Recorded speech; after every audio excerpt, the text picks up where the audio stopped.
Mission accomplished for Aryna Sabalenka. She's the champion once again in Brisbane. Marta Kostyuk just delivered the coldest post-match moment of the tennis season. After losing to Aryna Sabalenka in the Brisbane International Final, she refused to even look at her opponent. No handshake, no acknowledgement, nothing. Then she grabbed the microphone and said something that made the entire situation even more intense. Sabalenka's reaction? Well, let's just say she had her own way of responding during the match. Do you think Marta Kostyuk was justified in refusing to shake Aryna Sabalenka's hand? Or should sports stay separate from politics? Let us know where you stand. I want to say a few words about Ukraine. I play every day with a pain in my heart, and there is thousands of people who are without light and warm water right now. It's minus 20 degrees outside, so it's very, very painful to live this reality every day. And you know, it's very hot here in Brisbane, so it's difficult to imagine this, you know, but my sister is sleeping under 3 blankets because of how cold it is at home, so I was incredibly moved and happy to see so many Ukrainian fans and flags this week too.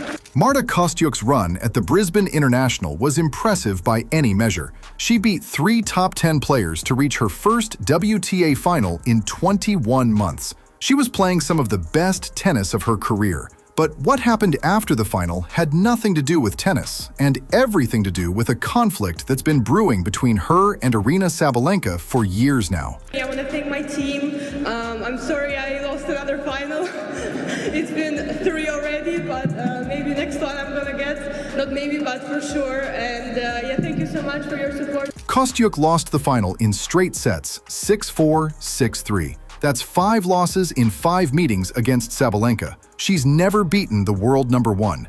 But what made this match different from their previous encounters was what happened, or more accurately, what didn't happen after the final point. Kostyuk walked to the net, tapped the net post instead of shaking Sabalenka's hand, and walked straight off the court without acknowledging her opponent in any way. This wasn't spontaneous. This wasn't emotion getting the better of her in the heat of the moment. This was deliberate, planned, and part of a stance Kostyuk has taken since Russia invaded Ukraine in 2022. She refuses to shake hands with any Russian or Belarusian players. Belarus has been an active supporter of Russia's aggression in Ukraine, and Kostyuk has made it clear she won't pretend everything is normal by engaging in traditional post-match pleasantries with players from those countries. Thank you very much, Lord Mayor. Now, unfortunately, in a final, there can only be one winner. So please put your hands together for our finalists today. Marta Kostyuk, well done, Marta, on making it through to the final.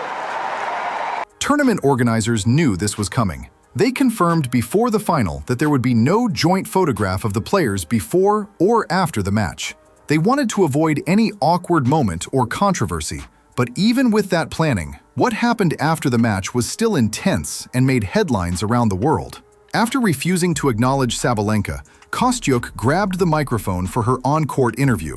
Most players in this situation would thank the crowd, congratulate their opponent, and maybe make some generic comments about the match. Not Kostyuk. She immediately pivoted to talking about Ukraine. "I want to say a few words about Ukraine," she said. "I play every day with a pain in my heart. There are thousands of people who are without light and warm water right now. It's minus 20 degrees outside right now, so it's very, very painful to live this reality every day." She continued, "I was incredibly moved and happy to see so many Ukrainian fans and flags here this week. Slava Ukraini." That's a Ukrainian phrase that translates to "glory to Ukraine" and has become a rallying cry since the invasion began. That's a bold move. She's standing on a tennis court in Brisbane, Australia, having just lost a final, and she's using the platform to talk about geopolitics and the suffering of her countrymen. Some people will say sports and politics should stay separate. Others will say she's absolutely right to use whatever platform she has to draw attention to what's happening. But either way, you can't deny it takes serious conviction to do what she did. In the post-match press conference, Kostyuk explained her reasoning even more clearly. She said it's her duty to talk about Ukraine because she represents that country. She has exposure. People follow her. People look up to her. She's learned that it's important to stand up for what you believe in and talk about it, whether it's war or other issues. "I'm here. I do my job, of course. This is the most important thing," she said. But at the same time, the reality back home is very, very different. "So I feel like I cannot ignore it, and I have to share it. I have platform for this, and I have voice. In my position, it's not okay to not talk about it. It's just going to be inhumane for me." That's powerful stuff. She's essentially saying that being silent about what's happening to her country would make her complicit. She feels a responsibility to use whatever spotlight she gets to remind people that while we're watching tennis tournaments, people in Ukraine are suffering through winter without electricity or heat. It's their position. It's their position. What can I do? And I don't mind that. I don't care about that. And when I go into the match, it's all about tennis and sport. And when I go out there, I think about my tennis and things that I have to do to get the win. It doesn't matter if it's Marta Kostyuk or Jessica Pegula there. I still go out there and I still try my best and I'll fight for the trophy. Now, let's talk about Sabalenka's side of this, because it's not like she's sitting there celebrating the war. Sabalenka has spoken out against the invasion before. Back in 2023 at the French Open, when Kostyuk was booed for not shaking Sabalenka's hand, Sabalenka said, "No one in this world, Russian or Belarusian athletes, supports the war. Nobody. If we could stop it, we would, but unfortunately, it's not in our hands." That's a fair point. Sabalenka is a tennis player, not a politician or military leader. She doesn't control what Belarus does or doesn't do regarding Russia's invasion. She's just trying to play tennis and compete. But from Kostyuk's perspective, Belarus is actively supporting the invasion, and Sabalenka is from Belarus, so she represents that country whether she wants to or not. It was an interesting celebration from Sabalenka. She kissed her biceps while looking at her team, and I thought for sure that was a reference to Marta Kostyuk's comments when she blamed her winless streak against Aryna and Iga on them potentially having more testosterone. Aryna was asked about this in her post-match press conference, and she denied it being sort of a dig at her opponent. The celebration at the end, can you just tell me, the kissing of the biceps, was there anything in particular behind that, or? No, I think because during the game I made a lot of aggressive, heavy winners. I want to see the speed, so I was just making fun with my team. So nothing in response to any discussions of... No. After the Brisbane final, Sabalenka addressed the handshake refusal and basically said it doesn't bother her. "It's their position. What can I do? I don't mind that. I don't care about that," she said. "When I go into the match, it's all about tennis and sport.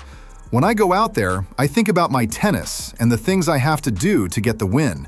Doesn't matter if it's Marta Kostyuk or Jessica Pegula there." She added, "I have nothing to prove. I go there and I just compete as an athlete." That's the kind of answer you'd expect from someone who's won this match 5 times in a row. She's the world #1.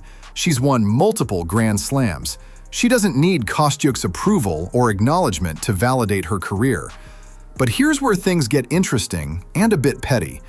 There's been off-court tension between these two beyond just the geopolitical stuff. Late last year, Kostyuk was quoted as saying players like Sabalenka and Iga Świątek had an advantage because they had more testosterone than other players.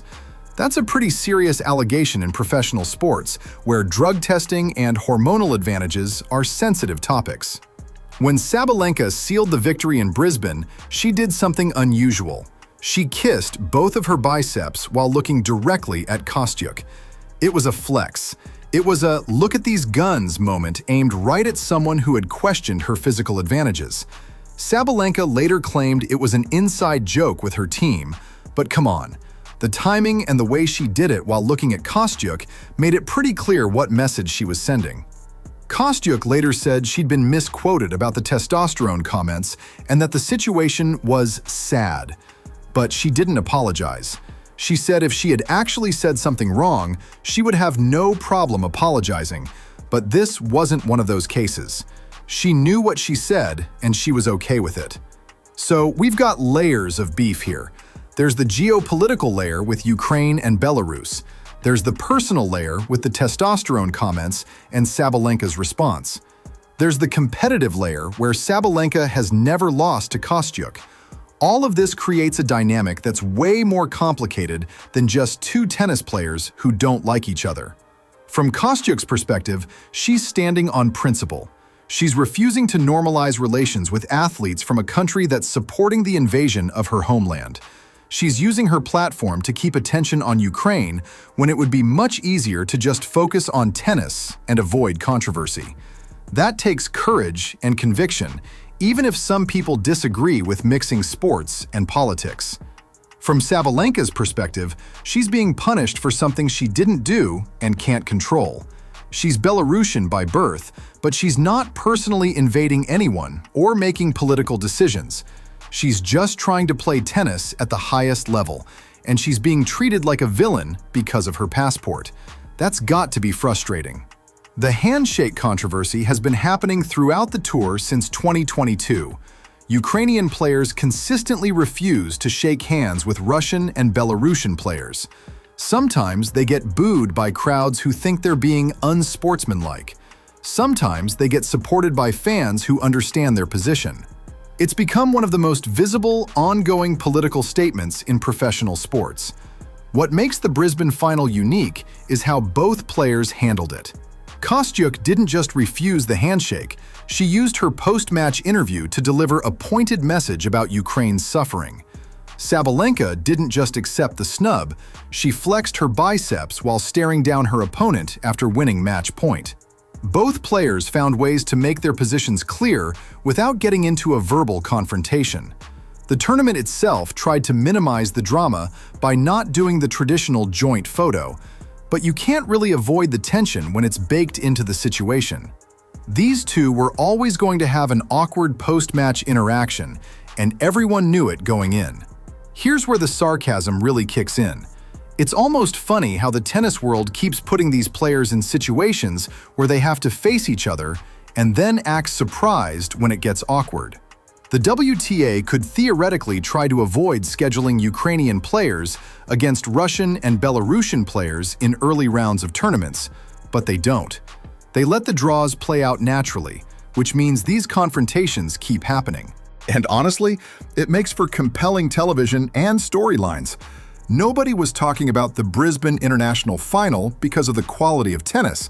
They were talking about it because of the geopolitical tension and the personal beef between the players. The WTA gets publicity from these controversies whether they admit it or not.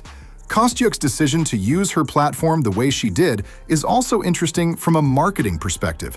She's not the biggest name in tennis. She's world number 20, which is excellent, but not superstar status. But by taking this stance and being so vocal about Ukraine, she's guaranteed that whenever she plays a Russian or Belarusian player, it becomes a story. That raises her profile and keeps her relevant beyond just her ranking. Sabalenka, meanwhile, has to constantly address questions about the war and the handshake refusals, instead of just talking about her tennis. She's won multiple Grand Slams and is the world number 1, but a significant portion of her media interactions involve explaining her position on the invasion and defending herself against accusations that she's somehow complicit. That's got to be exhausting. The bicep kiss moment is really the cherry on top of this whole situation. It's such a petty, perfect response to someone questioning your physical advantages. Sabalenka couldn't directly address the testosterone comments without making it a bigger issue, so she just flexed on Kostyuk, literally and figuratively. She won the match, dominated someone who's never beaten her, and then made sure Kostyuk knew exactly what she thought of those comments. That's champion-level pettiness. Looking forward, this tension isn't going away anytime soon. The war in Ukraine is still happening. Kostyuk isn't going to suddenly start shaking hands with Belarusian players. Sabalenka isn't going to stop being Belarusian. These two are both near the top of the rankings, which means they're going to keep meeting in big tournaments. Every single time they play, this whole cycle is going to repeat. The tennis world is going to have to figure out how to handle this long term. Do they keep letting it play out naturally? Do they try to intervene somehow? Do they ban Russian and Belarusian players entirely, which some people have called for? There's no easy answer, and whatever they decide is going to make some people angry. For now, what we have is two elite players who refuse to pretend they're friendly with each other and who are both willing to make public statements, whether through words or gestures, about their positions. It makes for dramatic tennis, even if it makes everyone watching a bit uncomfortable. Marta Kostyuk and Aryna Sabalenka just gave us one of the most intense post-match moments in recent tennis history.